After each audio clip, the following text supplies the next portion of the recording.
It was horrible. It was the most horrible feeling because when you're in a room and they tell you can't leave and it's somebody shooting, you just don't know. And your life just started flashing, in front of your eyes. So To say Tashina Stevens was shaken up after the deadly shooting inside her workplace Friday morning would be an understatement. Was your shift already over or are you leaving early? I'm leaving early. I need to get out of here. No, this scared me too bad. It just traumatized me too much. No. She told anyone who would listen, "I'm scared he's going to kill me." Her family heard it. Her friends heard it. Even the courts saw her written pleas. And yet, nothing stopped the nightmare that was coming. On a quiet morning inside the walls of a hospital where she worked, her worst fear became reality. Before we dive into this chilling story, take a second to subscribe, and hit the bell for Crime Lab Report. Because every time we share cases like this, it's not just about telling a story. It's about honoring a life that was silenced and reminding ourselves what happens when warnings are ignored. And let me ask you this. What would it feel like to cry out for help over and over again, only to be met with silence until the day you lose everything? Stay with us as we bring you the full details on this case.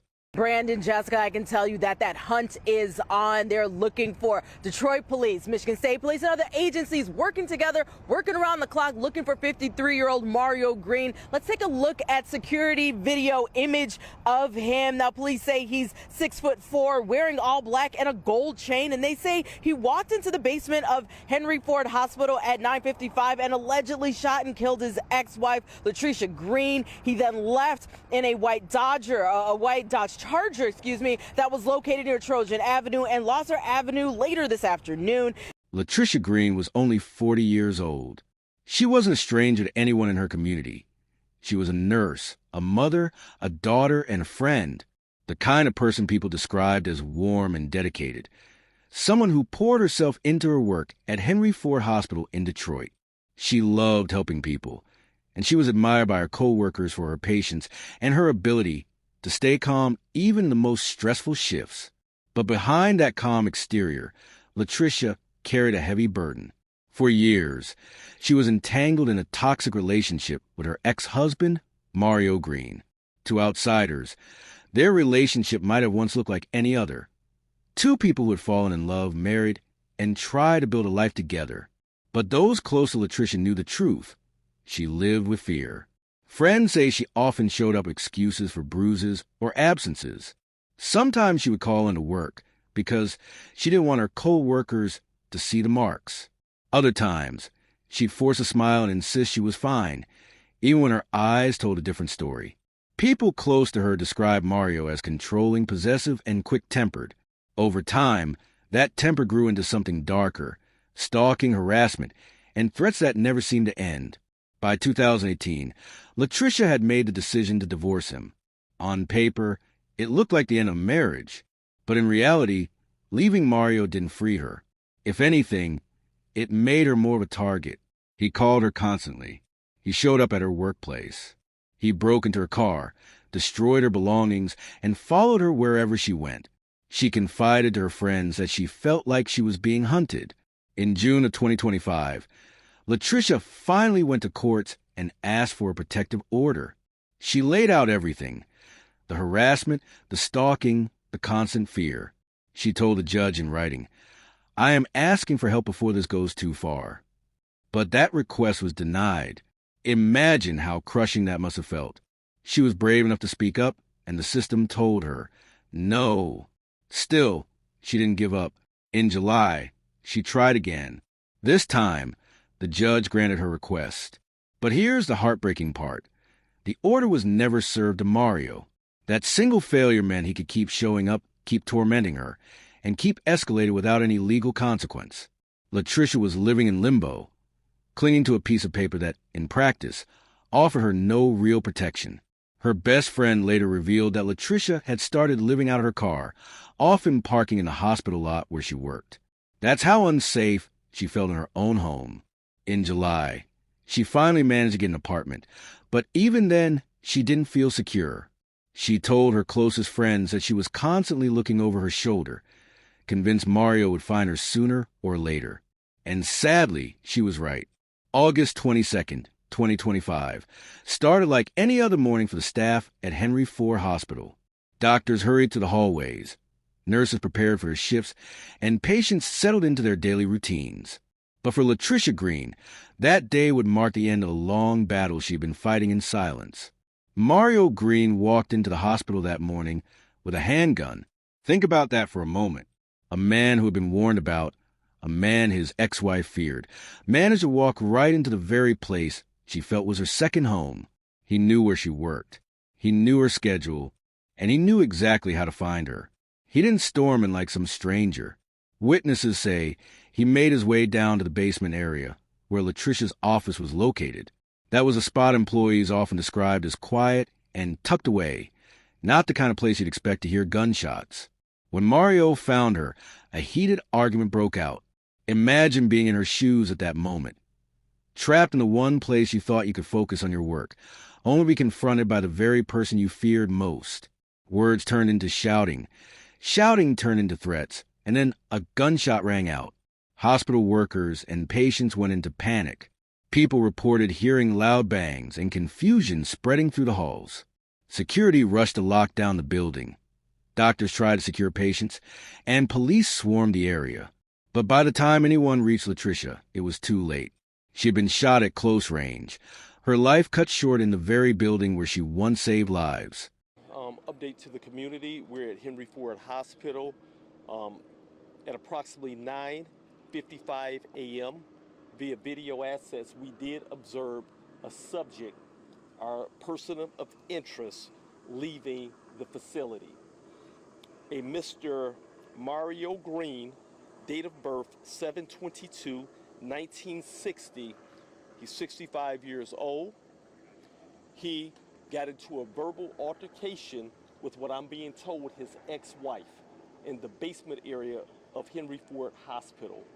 He produced a gun, handgun, and fired multiple shots, killing his ex-wife.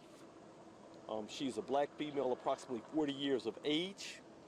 He has fled, is no longer an active situation at the hospital, even though it is an active crime scene.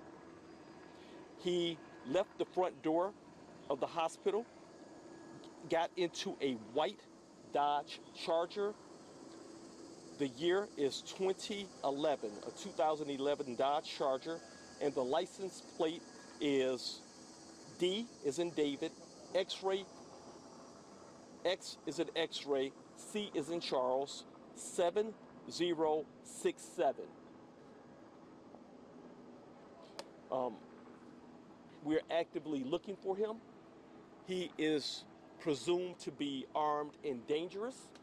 I'm asking the public if they see him, and we'll release the picture shortly as to how he looks, exactly who he is, and I can tell you that he has an address in Bloomfield Hills. We expect to have him in custody very, very shortly, but we're asking for the community's help and that the danger situation posed here is over. We do have our police assets, my SWAT team, my other metropolitan officers here, as well as federal assets about to search the hospital and just ensure that there's no one else that was possibly injured there. But at this time, I'm only aware of one injury, and that we do have the video assets to show that he left the hospital. Hey, Chief, what the ex-wife presumably worked at the hospital, or yes, I'm being told that she is an employee of the hospital. I don't know what her job is, but of course we're working with the leadership at Henry Ford Hospital and their security as well, their police department. Can you spell the suspect's name, and does he have any affiliation with the hospital at all as well? Not that I'm aware of, and his name is Mario, M-A-R-I-O, and his last name is Green, common spelling, G-R-E-E-N. How did he get access to the basement of the hospital? At this particular point in time, I'm unsure, but that'll be revealed at a later date. Do you know if this suspect has any prior criminal history? I'm not aware that he does. and that can be provided later, but at this particular point in time, I'm being told that he didn't have a history. Maybe my team knows. Did he have a history? Don't know yet. They're still compiling it now. Do you have a description of what the suspect was wearing as he left the hospital, as he fled? Yeah, he's in all black. He's approximately 6'4" in height, and he had on a gold chain as well. And so we're going to release the exact video so you can see and push it out to the public so they'll know what he has on right now. Do you know generally where he fled, or are you concentrating the search in any particular area? We have our assets, and so he went, what was it? The boulevard onto Lodge, northbound about the Lodge. So he went northbound on the Lodge Freeway, and so we know what north is, and so he lives in Bloomfield Hills. Were there any other witnesses to what happened? I guess, were there other people in the basement when this occurred who saw this sort of altercation and stuff? I'm unsure about that at this time. Now, let me ask you, how does someone get to this point? How does a woman's desperate cry for help, written down for a judge, end with her lying lifeless in her workplace? This isn't just about a single act of violence. This is about every red flag that was ignored, every plea for safety that was brushed aside, and a system that failed to protect someone who clearly saw the danger coming. Mario didn't stay around to face what he had done. As panic filled the hospital, he slipped away. Witnesses say he fled in a Dodge Charger, racing off while police scrambled to piece together what had just happened. Hours later, his vehicle was found abandoned. By early the next morning, police finally tracked him down and arrested him in Detroit around 3 a.m. But the damage was already irreversible. When police arrested Mario Green, the case seemed straightforward. An ex-husband consumed by rage finally carried out what his ex-wife had feared all along. But then came a twist. Investigators revealed that Mario hadn't acted entirely on his own. Another man, Anthony Barnett, was accused of helping him after the shooting. Prosecutors say Barnett gave Mario a ride after the murder and even lied to officers when they questioned him. Think about that for a second. Not only did Latricia have to face the man she feared most, but even after her death, the web of betrayal went deeper. Barnett was later charged as an accessory after the fact and for lying to police. What is your intent with Mr. Green? Thank you, Judge. In a similar position, I was just recently spot appointed a little while ago. I spoke to Mr. Green. He understands that he has a right to have the preliminary exam within 21 days, and he is willing to waive that right, Judge, so that we can get discovery, review it, and have a fruitful discussion. All right, Mr. Green? Sir, can you hear me, Mr. Green? Yeah, go ahead, sir. All right, did you hear what your attorney just said, Mr. Green? Yes. All right, so as he mentioned, you do have a right to have your preliminary examination within 21 days of being arraigned on the warrant. However, because Attorney Barry has just been appointed to your case, he literally has just talked to you within the last couple minutes, and he has not received discovery for this case. On your behalf, he's requesting additional time beyond the 21 days so that he can, 1, obtain the discovery, 2, review that discovery, and 3, then review that discovery with you in preparation for your preliminary examination. Having said that, are you okay with us going beyond the 21 days so that he can accomplish those 3 things? Yes. All right. And Attorney Coughlers, while I believe that there's good cause for both defendants, I'm going to ask your client the same. So, Mr. Barnett? Yes. All right, sir, did you hear kind of what I just went through? I'll lay it out for you.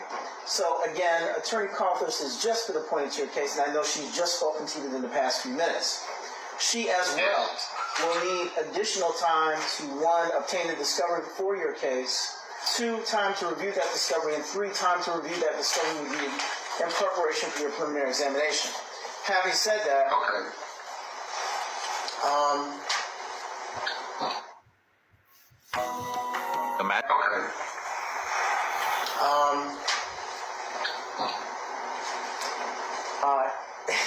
You have a right to have your preliminary examination within 21 days of being arraigned on the warrant, but to give your attorney time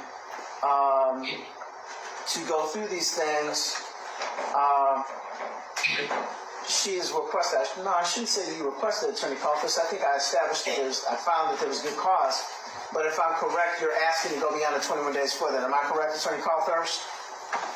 Yes, Your Honor. All right. So with that, Mr. Barnett, do you mind just going beyond 21 days so that your attorney has time to look at those discovery materials and review them with you? Yes, ma'am. Yes, sir. All right. Thank you. So both defendants are going to waive the 21 days. Having said that, I am looking at a potential date for this preliminary examination, and Attorney King, I should ask you, for Mr. Barnett, these charges are, I don't see that this will be one examination. It looks like two, but I think you mentioned that there are probably going to be overlapping witnesses. Am I correct? That's right, Judge. I would agree that it's two distinct examinations, but there's witnesses that overlap, specifically through the investigating officers. Okay.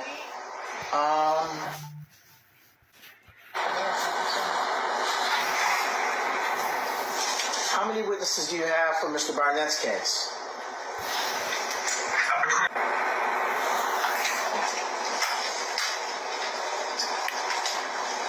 And then how many do you have for Mr. Green? Between 4 and 5, and the 2 and 3 from Mr. Barnett's will also be needed at Mr. Green's. So I'd say it's an additional 2 to 3. Additional 1 to 2, sorry. All right, so for that 2 to 3, how long are you looking at? I'm trying to gauge how long it's going to take for these two exams within the day. So, Mr. Barnett's examination, I anticipate being the shorter of the two. I could probably wrap that in an hour. I would need additional time, maybe up to 2 hours, to present the evidence for Mr. Green's preliminary examination. And that's assuming we don't have additional delays, lengthy crosses, or lengthy arguments. What are we looking at afternoon for the 16th? But I don't know. That scares me for that. No. Afternoon, maybe We already have 9:30 on that day. So we're on 9:30. On the 16th. The 23rd, we have 9:30 solely.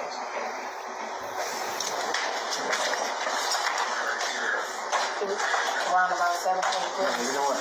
We can't do the 23rd. There's something else that's going to take that other slot. 23rd is not. That was months. So we're looking at September's already done. Right. Not this. I'm in October. So I saw. Or unless you're going to wrestle in. We can't. The 30th, that's a 6th defendant case. That may be all day. That's all sure.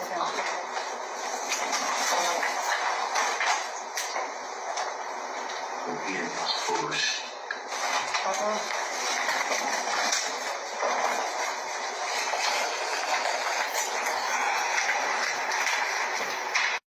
For Latricia's family, this wasn't just about Mario. It was about the people who stood by him, who helped him, who could have done the right thing, but chose not to. And then came the most gut-wrenching revelation of all. Remember the protective order Latricia begged for? The one she wrote with trembling hands, saying she feared for her life? The courts had granted it, but it was never served to Mario. That single failure meant that legally, nothing changed. He was free to stalk her, to harass her, to show up at her workplace.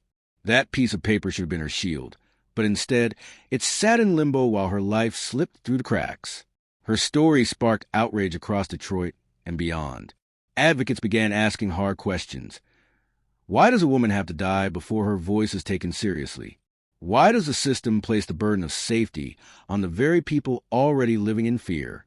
And how many others are out there clutching unserved protective orders, praying they won't be next?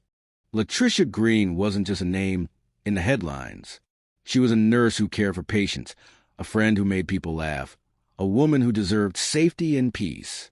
Yet she ended up becoming a symbol of how society sometimes fails those who need protection most. So let me ask you, viewers, how many warning signs does it take before someone steps in? How many times does a victim have to say, "I'm scared," before their voice is believed?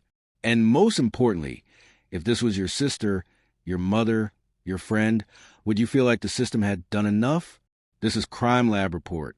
If you believe stories like Latricia's should never be forgotten, then hit that like button, subscribe, and click the bell so you never miss when we shine a light on cases that demand answers. Because remembering these victims isn't just storytelling. It's holding up a mirror to the world we live in and asking, when will we finally listen